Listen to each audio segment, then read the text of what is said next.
እንዴት ዋልክ? እግዚአብሔር ይመስገን ሰላም ነው። እግዚአብሔር ይመስገን ሰላም ነኝ። ሰላም ነው። እሺ እግዚአብሔር ይመስገን። ህልሞች አሉ፣ አንድ 3 የሚሆኑ ህልሞች። እሺ እሱን ለመናገር ነው ይቻላል። አንደኛው ህልም የኪዳነ ምሕረት ቀን ነውና ጸሎት አድርጌ ከባለቤቴ ጋር ጸሎት ገብተን ጸሎት አድርጌ ሰግጄ ቀጥቅጬ ተጨረስን በኋላ ሳሎን ገባንና ቴሌቪዥን ከፍተን እኔ ትንሽ ሳሎን ላይ ገደም አልኩኝ። እዛ ገደም ብዬ እሱ እያየ እኔ ትንሽ እንቅልፍ ነገር ሸፍራል አደረገኝና ከዛ በኋላ እንደዛ ብዬ ቀጥቅጬ በጣም ያስደነግጠኝ እያረገ ምናምን ያስደነግጠኝ ነገር ነበርና እሱን ሁሉ አስሬ ማለት ነው በኪዳነ ምሕረት ስም ታሰር እንደዚህ የምታስደነግጠኝ ምናምን ብዬ ነው ወጄ ሳሎን ገብቼ ትንሽ ሸፍራል ያደረገኝ እንቅልፍና እዛ ምን አለመኝ። በዛን ሰዓት እንትን ሌባ ከቤታችን ገብቶ ይመስለኛል። ከቤታችን ገባና መጀመሪያ ከልጆች ክላስ ገብቶ በቃ የቁም ሳጥኑን የልብሱን ማስቀመጫ እየዘለዘለ የበታተነ ልብሱን የሆነ ብር ነገር ይፈልጋል ሌባው ማለት ነው። ከዛ ሲያጣ ደግሞ ቀጥታ ወደኛ መኝታ ክላስ ገባና እንደገና ደግሞ የኛንም እንትን ማለት ጀመረ ማለት ነው። ልብሱን ሁሉ እየዘላዘለ ማየት ጀመረ። ከዛ እንደዛ ካረገ በኋላ ወደ ሳሎን ወዳለንበት ሊገባ ብሎ ከሳሎናችን ሳገባ ሳይደርስ የጸሎት ቤት አለን እዛች ላይ ሲደርስ ተመለሰና ሻወር ቤት ገብቶ የልብስ ማጠቢያ ማሽን አለ እሱን አሸሽቶ በዛ ውስጥ ተደበቀ ሄዶ። ከዛ እንደዛ እያለ ተደብቆ ነቃሁና ስነቃ የእውነትም በአይኔ ፈሶ ምናምን አገኘሁት። ባለቤቴ ቁጭ ብሎ እያየ ነው፣ ግን እኔ እንደዛ አደምኩ ማለት ነው። ይህን ምን ይመስላል መምህር? በጣም ይገርማል። መላከ ሞት ነበር የመጣው። ግደል ተብሎ የተላከ መንፈስም ሊሆን ይችላል። መላከ ሞት ነው ብቻ በአጠቃላይ እንደ ሌባ ሆኖ የመጣው እና ሳንቲም የሚበረብረው ሳንቲም ያው ገንዘብ ልጆች ናቸው ብያለሁ። ሳንቲም ይፈልጋል፣ ግን ልጆቹ ሊያገኝ አልቻለም። ምናልባት በዛ ወቅት ከዛ አሁን ህልሙን ከማየትሽ በፊት ወይም ካየሽ በኋላ ህልም ቤታችሁ ውስጥ በብዛት ህመም ታማችሁ ሊሆን ይችላል ብዬ አስባለሁ። የእውነት ማለት ነው ህመም አጋጥሟችሁ ሊሆን ይችላል። ህመም አለ። ምክንያቱም እንደዚህ አይነት ነገር ከታየ ሌባ ምናምን ቤት ውስጥ በህልም ከመጣ ወይ በሽታ ነው ወይ ሞት ነው የሚሆነው። እና ወደ ጸሎት ክፍል አካባቢ ሲመጣ ተመለሰ አልሽና ከዛ ደግሞ ልብስ ማጠቢያ ማሽን አካባቢ ደግሞ ሄደ። በዛ በኩል ተደበቀ አይደለ? በዛ በኩል በቃ ልክ እንደ እውነት ሰው መስሎ ተደበቀና በላዩ ላይ እንዳይታይ የሆነ ነገር ደራረበበት። ንስሐ እንዳትገቢ ወይም ደግሞ ንስሐ ከገባሽ በኋላ የሚያስቸግርሽ ነገር አለ? ምናልባት በብዛት ንስሐ ከገቡ በኋላ ቀኑና ከካህን ከተቀበልሽ በኋላ የሚያደናቅፍ የሚያሰናክል እንደዚያ ነገሮች ያጋጥምሻል ወይስ አልገባሽም ጭራሽ? እንደዚህ አያሳስብሽ? ንስሐ ገብቻለሁ፣ ግን በትክክለኛ ቀኑናችን አልጨረስንም መምህር። አየሽ፣ ልብስ ማጠብ ማሽን ማለት ልብስ ማጠብ እንደ ንስሐ ነው የሚቆጠረው። መታጠብ ማለት ልብስን ማጽዳት ማለት ስጋን ማጽዳት ወይም ንስሐ መግባት ማለት ነው። እና ብዙ ጊዜ ንስሐ ከገቡ በኋላ ማያስጨርስ መንፈስ አለ። ሁልጊዜ ትገባላችሁ፣ ራሱን ኃጢአቱን ንስሐ የገባችሁበትን ኃጢአት ያሰራል። ሁለተኛ ነገር ንስሐ ገብታችሁ ከጨረሳችሁ በኋላ እንደገና መልሶ ደግሞ ሌላ ሳትቆርቡ ሌላ ኃጢአት ያስጨምርባችኋል። ሌላ ቀኖና የሚያሰጥ ማለት ነው። በመሀል የሚያቋርጥም አለ። በስድብ በንዴት በምናምን ቀኖና የሚያስቆማል። እና በዛ ልብስ ማጠቢያ ቦታ አካባቢ ላይ መደበቁ የሚያሳየው ምንድን ነው? ማርከስ ነው በቃ ስራው። መንፈሱ እናንተን ማሸነፍ፣ እነዚህ ሰዎች ማሸነፍ የምችለው የሚሰረቅ ምንም የለም፣ ልገለው የምችለው ምንም ነፍስ አላገኘሁም፣ ገንዘብም ምንም አላገኘሁም፣ ያለኝ አማራጭ ጸሎት ክፍል ስላለ እዚህ ቤት ውስጥ ሃይማኖታቸውን ማሰነካከልና ማበለሻሸት ምናምን ነው ብሎ ነው ያሰበው። እንግዲህ ይሄ መላከ ሞት ወይም ደግሞ ግደል የተባለ መንፈስ ይሆናል። አዎ፣ ከዛ በኋላ በኮሮና ታምሜ በጣም እንትን ብሎብኝ ነበር፣ ጠንቶብኝ ነበር። እንዳለ ቤቶች 2 ልጆች አሉ፣ ባለቤቴ ምንም ታመን፣ ያው ከኔ ላይ በጣም በርትቶብኝ ነበር ህመሙ። ሌላ የታመመ ሰው ነበረ? ሁላችሁ ቤት ታመማችሁ? ልጆቼ ታመሙ፣ ሁላችን እንዳለ ከቤት ታመምን። አይ ስለዚህ ነው መጀመሪያ የጠየኩሽ። እርግጠኛ ነኝ ቤት ውስጥ ከዚህ ህልም በፊት ወይም ከዚህ ህልም በኋላ ህመም ይመጣል ብያልኩሽ ለዛ ነው። ቤት ውስጥ አስሶ ምን ብሎ የሚሰረቅ ሲያጣ የሆነ ከተደበቀ መንፈሱ እርኩስ መንፈስ ያለበት ቦታ ላይ በሽታ አለ፣ ህመም አለ። በጣም ነው የሚሸቱት፣ በጣም ነው የሚጠነቡት። ከባህሪያቸው እንኳን ከዛ ጎን ለጎን ደግሞ ተፈጥሯቸው ማነው ተፈጥሮ እንኳን ባይሆን ከጸጋቸው ከተነጠቁ በኋላ መናፍስቶቹ ባሉበት ቦታ ላይ ተንኮል፣ ባህሪ፣ የክፋት፣ በሽታ፣ ዱካክ፣ ድብርት፣ ይሄ ፍዝዝ ማለት ምናምን ነገሮች ይመጣሉ። አዳዲስ ባህሪዎች በልጆች ላይ ይታያል። ለዛ ነው እንደዚህ አይነት ነገሩ ነው። ደግሞ ኮሮና በጣም መጥፎ በሽታ ነው። የመንፈሱ መሆኑ ማሳያ ዞሮ ዞሮ እንደ ሌባ ሆኖ የመጣው የሞት መንፈስ ነበረ። እግዚአብሔር አትርፏቸዋል ማለት ነው። በጣም እግዚአብሔር ይመስገን። በጣም መምህር። ሌላውስ?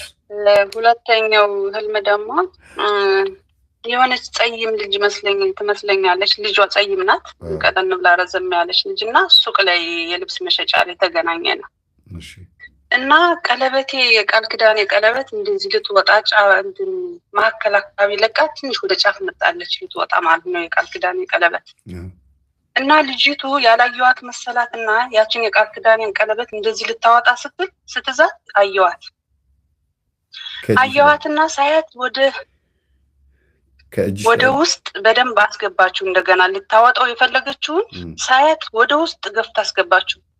ከዛ እንዴ ለምንድን ነው ምናምን ስላተኝ ናይ ሊወድቅብሽ ነው ብዬ ነው ወደ ውስጥ ማስገባልሽ አለች። እሷ ግን ልታወጣው ነው ያሰበች። ቃል ኪዳኑን ቀለበት ልትወስደው ልታወጣው ነበር ያሰበችው።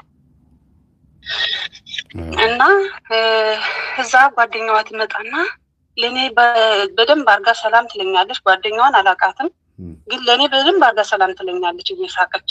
ለሷ ግን ሰላም ሳትላት አኩርፋት ሄደች። እንዴ ለምን አንቺና አንቺ ትተዋወቃላችሁ፣ ጓደኞች ናችሁ፣ ለምን ሰላም አትባባሉ? እንዴም ለኔ ለማታቀኝ እንደዚህ ሰላም አለችኝ፣ ለምን እንደዛ ሰላም አትባባሉ እምላታለሁ። እና ናይ እሷ ዝም ብላ የሆነች ልጅ ናት ምናምን ብላ ከኔ ጋር ነው በቃ ወደ ቀለበቷ ብቻ ነው የምትለው። አሁን የሚወጣ ይሆን ምናምን እያለች ትጠብቀኛለች። ሰላም አልገባኝም። ጓደኛዋ ነች አንቺን አጥብቃ ሰላም ያለችሽ? ጓደኛዋ አጥብቃ ሰላም አለችኝ። ለእሷ ሰላም ሳትላት ቀለበቱ ልታወጣብኝ ያሰበችው ልጇን ሰላም ሳትላት ለእሷ ናት ጓደኛዋ፣ ግን ለእኔ አጥብቃ ሰላም አለችኝ። አታቀኝም ልጅቱ ያች ጓደኛዋ።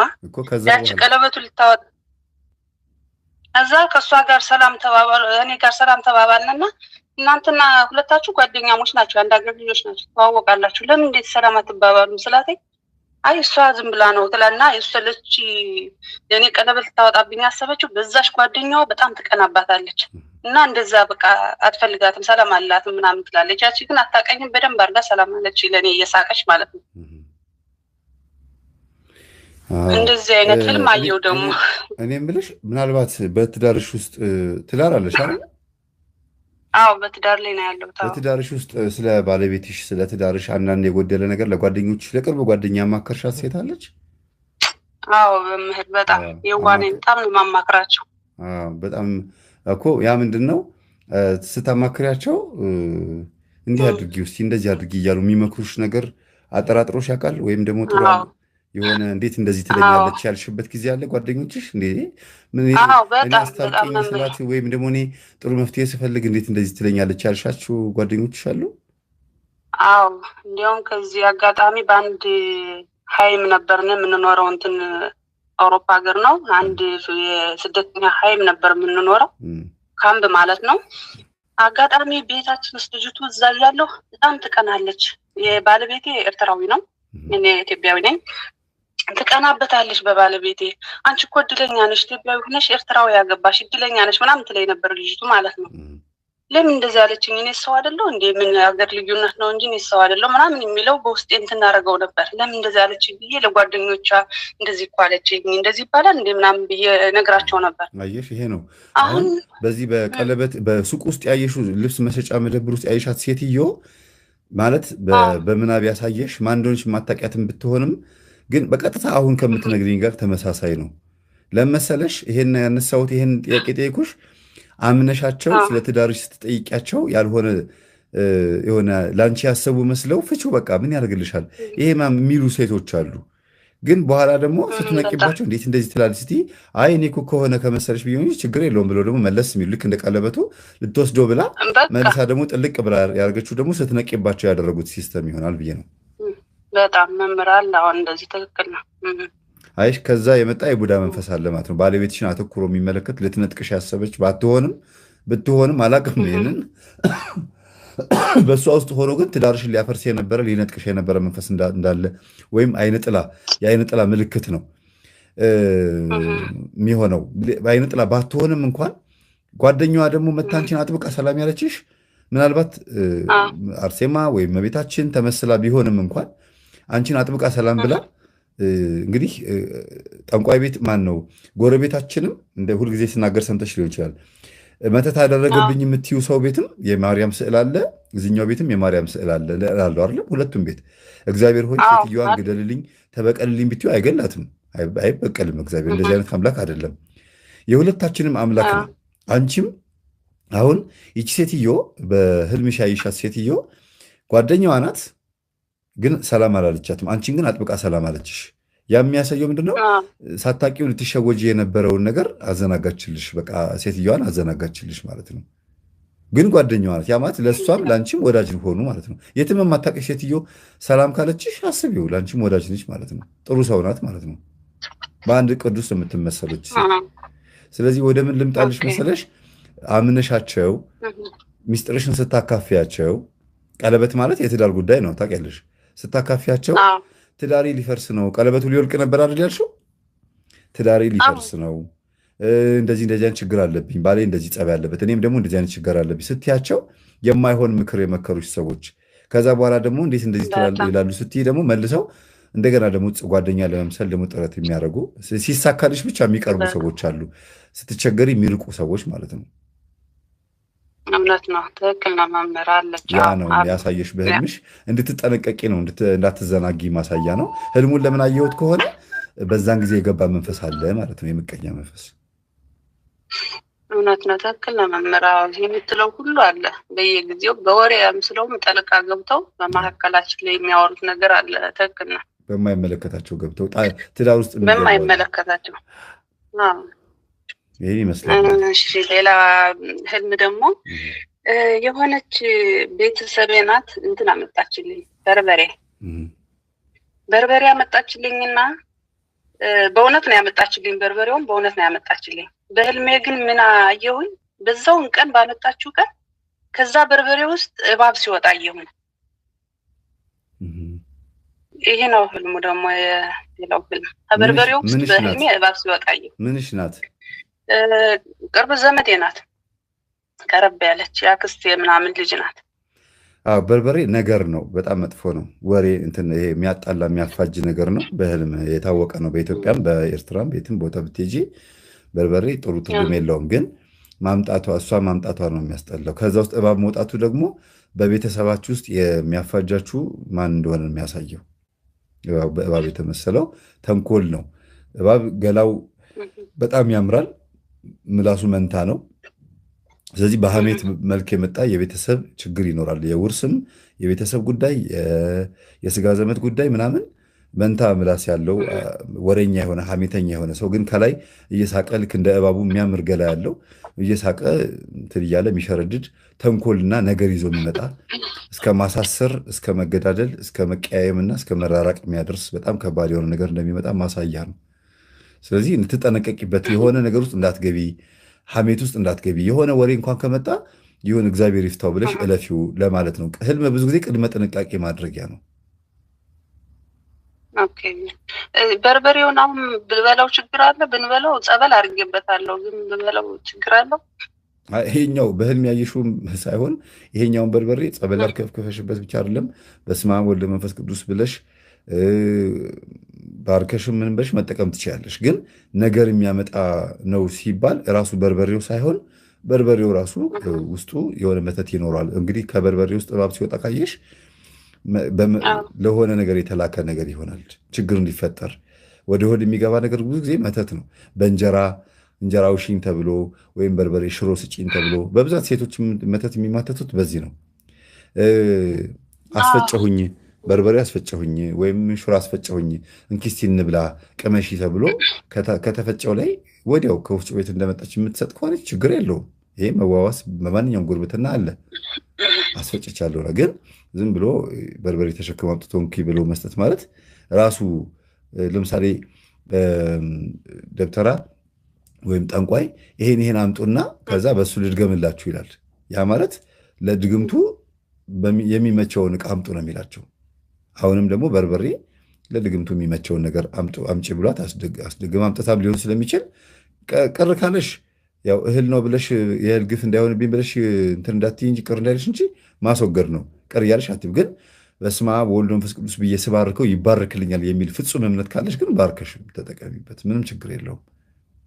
እንደዛ አድርጌ እሷ ባለችበት ቀን ንቅመሰው አለችኝ ነበረች የዛውን ቀን እና ንቅመሰው እስኪ በርበሬው ጣዕሙ ጥሩ ነው እንዴት ነው እስኪ ንቅመሰው ስትለኝ ግን እኔ ያን በርበሬ ጸበል አድርጌ ምናምን ነበር እንትን ህልሙን እንደዛ በተቀምሰ ነው ታደርነ በኋላ ነው የታየኝ እና ንቅመሰው እሺ በቃ ብዬ መተቱን ቀምሰሽዋል እንትን ጸበል አድርጌ ሰርቼ አብረን ቀመስ ነው። ከዛን ቀን በኋላ ግን እኔ በርበሬ በጣም አስጠላኝ። በጣም መብላት እስካሁን አልችልም። በርበሬውን ስትሰሩበት ጸበል አድርገሽ ነው የበላሽው ማለት ነው በወቅቱ? አዎ ጸበል አረኩበት። እዛ ወጡ ላይ ተጨምሮ በርበሬውን ጸበል አረኩበትና ነገር ነበር የመጣብሽ ይዘሽዋል ማለት ነው። ጎሽ እንኳንም እንደዛ አደረግሽ ጎበዝ። እንደዚህ ግን በርበሬ አስጠላኝ። በቃ አሁን ሳየው በርበሬውን በጣም አስጠላኝ። መብላት አልችልም። ከዛ ቀን ጀምሬ በርበሬ አልበላም። አይ እንደዛ አይደለም። ኦልሬዲ አንድ ጊዜ ጸበል አድርገሽበታል። ከዚህ በኋላ የአቡነ አረጋዊ ወይም የአቡነ ተክለ ሃይማኖት እምነት አድርጊበት። እዚህም ወደ የአቡነ ዘራብሩክም እምነት እንደዚህ ይደረጋል። ብዙ በምግብ ላይ መተት እንዳይደረግ እሳቸውንም ያደርጋሉና ያን እምነት አድርጊበት። በቃ ምንም ችግር የለውም። እምነት ነው። ከዛ ውጭ ሌላ ምንም አይሆንም። እህል ነው። እሺ በጣም ነው የማመሰግነው። ባለቤቴ ጣገብ ያለ አንድ ህልም አለው ለመጠየቅ ፈልጓል። እሺ እሺ እሺ መምህር ሰላም፣ እንዴት ነህ? ደህና ነህ? እግዚአብሔር ይመስገን ሰላም ነኝ። አለሁ። ይቅርታ ጊዜው ለመቆጠብ ስራ ምንሄድ ስለሆነ አንድ ሁለት ናቸው ያለኝ እነሱን አጠር አድርጌ ልጠይቅ ብቻ። ችግር የለውም። እሺ አንዴ ዋሌቴ በተደጋጋሚ ከኪሴ ይሰረቅና አንድ ጊዜ ብሩ ወሰዱት። ሁለተኛ የመጨረሻ ያለምኩት ዋሌቴ ብሩ ወሰዱት። ከዛ ከወሰዱት በኋላ የሆነ እናንተ ያቋቋማችሁበት ጸሎት አለ። እንደዛ እቺ ጸሎት ንግባ ሁላችን እዚህ ነው መምህር ተስፋ ያቋቋሙት ብለን አልኳቸውና ገባን። ከዛ አንድ የሰረቀኝ ነበር። አንተን የሰረቀው አልኩት። አልሰረኩም አለኝና እሺ ንግባ ስለው ጸሎት ገባን። ጸሎት አደረግን። ስንወጣ ያቺው ዋሌቴ ወንድሜ መጥቶ ሰጠኝ። ወንድሜ ግን ብሩ ተወስዶ ነበር ደግሞ። ከዛ በኋላ ደግሞ ያ ልጅ ራሱ መጥቶ ብሩ ሰጠኝ። ሌላ ምንም አላለኝ። ምንም አልተናገርኩም ማለት ነው። አንዷ እቺ ናት። ሁለተኛ ደግሞ በኋላ በአጠቃላይ ልትመልስልኝ ብዬ ነው ይቅርታ ስራ ሄድኩኝ ስለሆነ። እሺ ሁለተኛ ደግሞ አንድ ጊዜ በጣም ጸሎት ያደርኩባት ቦታ ተኛው። ከተኛው በኋላ ብዙም እንትን አላልኩም። በጣም ብዙ አልተኛሁም። እንደመመን ማለት ነው። ከዛ ተኝቼ መስኮት ከፍቼው ነበር። በዛን ጊዜ ሙቀት ነበር፣ ሰው መረት ስለነበር መስኮት ተከፍቶ ነበር። የሆነች መናቃት ሴት አለች። ሁለት እግሯ ቀጠን ያሉ አንከሳንከስ ያለች የምትሄድ። ከዛ ልክ የእሷን እግር ይመስለኛል እንደዚህ አድርጌ ያዝ ሳደርገው ትንሽ ጫፍ ብቻ ያዝ አደረኩትና በመስኮቱ ወጥቶ ሄደ። ጥቁር ናት ልጅቷ። ያው እኛ ቤታችን ትመጣለች፣ እንደ ጓደኛችን ናት። በመስኮቱ ወጥቶ ሄደ። በቃ ከዛም በኋላ ይሄን ነው ህልሜ። ሌላ የለኝም። አይጥ ነው ናይ አይደለም፣ የሆነ ሴት ልጅ ናት የምናውቃት አለች እኛ ጋር የምትመጣ ሁሌ። የእሷ እግሯ ሁለቱ እግሯ ቀጭን ናቸው። አንከሳንከስ ያለ ነው የምትሄደው። የዛም ከተኛው በኋላ የእሷ እግር ይመስለኛል እንደዚህ አድርጌ እያሳረገው በእጄ በመስኮቱ ወጣች። የሆነ ጥቁር ነገር ነው። በመስኮቱ ወጣች። መስኮቱ ከፍተ ነው ነበር የዛኔ ሰው መረት ስለነበር በመስኮቱ ወጣች። በቃችን የምታውቃት ልጅ ነሽ ማለት ነው? አዎ እናውቃታለን። ልጅቷ ግን እግሯ ልክ እንደ እግሯ አይነት ነው። እግሯ ቀጭን ስለሆነ ልክ እንደሷ ነው። እንደዛው ነው የታየኝ። እግሯ ቀጭን በእግሯ ነው እንጂ ለያሃት በመልኳ አለያሃትም? አለያሃትም በመልኳ። በህልምህ ግን ስታስብ እንደ ጥቁር ነገር ይመስላል። እሷ ነች ብለህ ነው ያሰብከው ማለት ነው? እሷ ብዬ ነው ያሰብኩት። ልክ እግሯን የእሷን እግር ቀጭን ስለሆነ ሁለቱ እግሯ የእሷን እግር መጨረሻ እግሯ ቀጭን ነው። አዎ አንድ ያመለጠ መተት አለ እንግዲህ የሆነ የሚስጥር መተት ይሆናልና ጫፉ እንድትይዘው ነበረ። ደስ የሚለው ነገር ምንድነው? መሄዱ ነው። በመስኮት መሄዱ ማምለጡ፣ በበር መሄዱ ማምለጡ ለውጥ የለውም። ግን ዋናው መንፈሱ አንተ ልትይዘው ስትል መሄዱ ነው። አምልጧል፣ ሄዷል። ግን ከአሁን በኋላ ተመልሶ እንዳይመጣ ደግሞ ማሰር አለብህ፣ መጸለይ አለብህ። መጀመሪያ ያየኸው ዋሌት ቦርሳህ ደግሞ ያንተ ሀቅ ነው። ያንተን ሀቅ ሊክዱ ያሰቡ ሰዎች ነበሩ እንዴ ስራህ ላይ? ስምህን ሊያጠፉ የሞከሩ ወይም ሀቅህን ሊያጠፉ የሆነ እንጃ ብዙ አላስታውስም። ይኖር ይችላል በኋላ ስለምናስታውሰው ምናምን ነው እንጂ ይኖራል። እና ብዙ ጊዜ ዋሌት ቦርሳ ማለት የአንተ ሀቅ ነው፣ የአንተ ቦርሳ የአንተ ሚስጥር ነው እና የአንተን የሆነውን ነገር ሊወስዱ የነበረውን ወይም ስራም ሊሆን ይችላል፣ እድልህ ሊሆን ይችላል። የአንተ ቢዝነስ የአንተን ስራ ሊወስዱ ያሉ ሰዎች መልሶ የአንተ ስራ እድልህ ወደ ራስህ መምጣቱን የሚያሳየው እና ይሄ ገንዘብ ወይም ይሄ ስራ የኔ ነው ብለህ የምታስበው ነገር ሰው ጋር መሄዱን የሚያሳየው። ቦርሳ ዋሌት በሌላ ትርጉም ይተረጎማል፣ ግን ሀቅ ነው። የአንተ ሀቅ የአንተ እድል ማለት ነው። እና ከዛ አንጻር ነው መጠንቀቅ እንዳለብህም ማሳያ ነው። ወይም ደግሞ ሳታውቀው የተወሰደብህም ነገር ይኖራል። እድል ማዕረግም ሊሆን ይችላል፣ ስልጣን ሊሆን ይችላል፣ ወይ ደግሞ ብቻ የሆነ ነገር ከአንተ የተወሰደብህ ነገር ካለ ቼክ አድርግና ራስህን አጣራ። ግን ትምህርት ጀምሬ መመለሱ አይቀርም። ትምህርት ጀምሬ እንደዚህ እንትን ይባላል፣ የሙያዊ ትምህርት ይባላል። ለዚህ ጀምሬ አቋርጬው ነበር።